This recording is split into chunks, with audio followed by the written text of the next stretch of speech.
पद्मश्री जी, हम सब लोगों की तरफ से आपको शत-शत प्रणाम।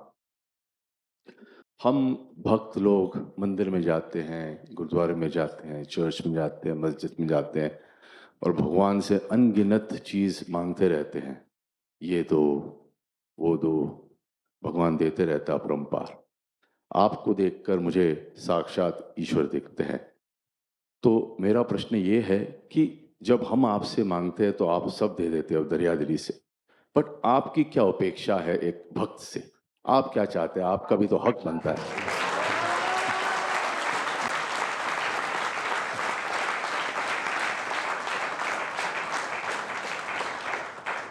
इसके ऊपर आप कुछ रोशनी डालेंगे तो ज़रूर, हमें बहुत अच्छा ज़रूर। लगेगा।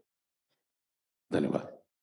ये शायद पहली बार ऐसा किसी ने पूछा होगा मुझे कि मैं क्या सोचता हूँ।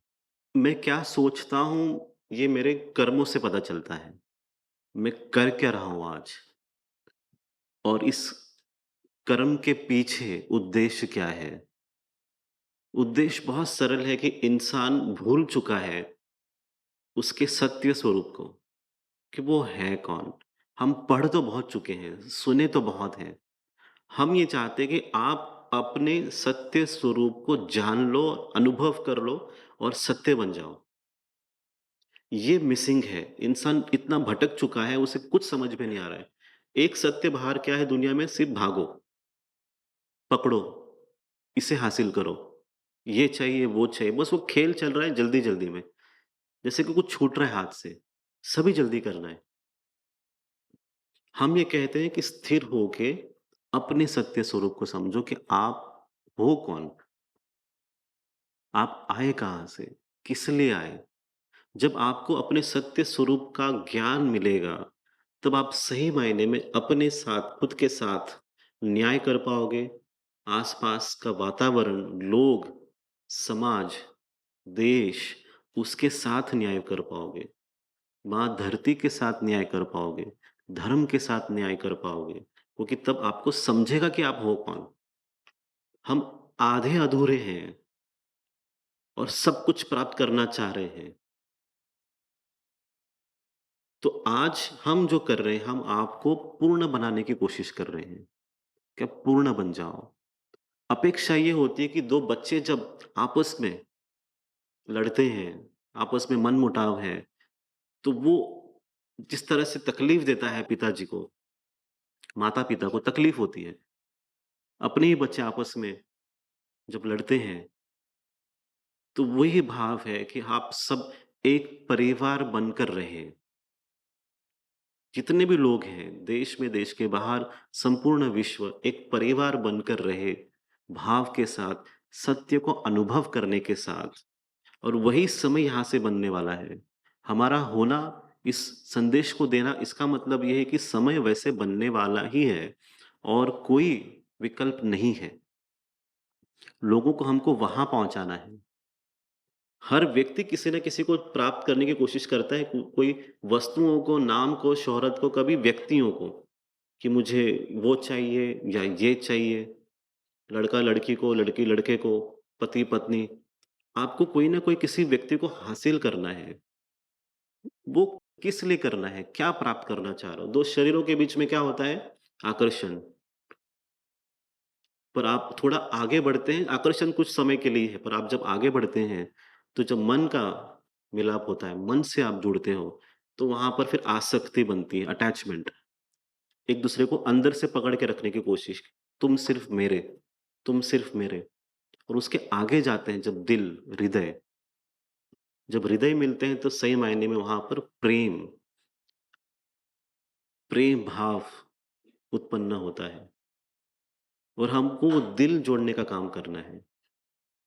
जब दिल जोड़ेंगे आप, उसे साथ में लेकर आएँ, तब अपने आप ही प्रेम सभी को ठीक कर देगा। फिर वो आसक्ति भी नहीं रहेगी, आकर्षण भी नहीं रहेगा। प्रेम ही प्रेम सब जगह रहेगा। तो प्रेम और मैत्री वो भाव है। जब दिल मिलते हैं तो प्रेम है, पर जब आत्मा परमात्मा से मिलती है, तो वो भक्ति बन जाती है ना। तो वो भाव तक लोगों को लेके जाना है कि आप और आपके परमात्मा भक्ति के साथ, वो ही मैत्री है। भक्ति, मैत्री एक ही है। तो उसे अभी स्थापित करना है, लोगों के दिलों के भीतर, कहीं बाहर नहीं, आपके भीतर उस सत्य को स्थापित करना है। उससे क्या होगा, जो हम अपेक्षित रखते हैं आज, कि लोग प्रेम भाव से एक-दूसरे के साथ रहेंगे। उस भय का त्याग करना होगा। क्या होगा, कैसे होगा? संपूर्ण विश्व में आज इंडिया का पॉपुलेशन नंबर 1 है। मतलब कुछ भी हो जाएगा संपूर्ण सृष्टि को, विश्व को, हम तो रहेंगे। हुँ? हम तो बचेंगे ना, तो जो बचेंगे वो क्या करेंगे? अच्छा काम करेंगे कि गलत? तो अच्छा क्या है? प्रेम भाव। जहाँ पर भी जाएँ, प्रेम बाँटें। जहाँ पर भी आप जितने लोग बैठे हैं, when you go out, share love. और मुश्किल नहीं है ना, प्रेम देना मुश्किल नहीं है। तो प्रेम देते रहो, बस यही अपेक्षित है। आप जितने लोग गुणी लोग यहाँ बैठे हैं या जो लोग देखने वाले हैं, हमारी जो बातचीत चल रही है, जो सुनेंगे, उनको भी यही कह रहा हूँ कि आप प्रेम बाँटिए। आप प्रेम बाँटना शुरू करेंगे, आपको कृपा उसी जगह पे, उसी क्षण मिल जाएगी। इसमें कोई संदेह नहीं है। तो खुले दिल से आप सभी आगे बढ़ें और प्रेम बाँटें। इस संपूर्ण सृष्टि को, विश्व को परिवर्तित कर ले, ट्रांसफ़ॉर्म कर ले। एक नए युग की तरफ हम बढ़ रहे हैं, नए समय की तरफ हम बढ़ रहे हैं। उसकी तैयारी अभी से हमको करनी है और उस पूरी यात्रा में हम आपके साथ हैं, संपूर्ण शक्ति के साथ, ताकत के साथ, भाव के साथ, कृपा के साथ, आशीर्वाद के साथ। हम चलेंगे और जीतेंगे।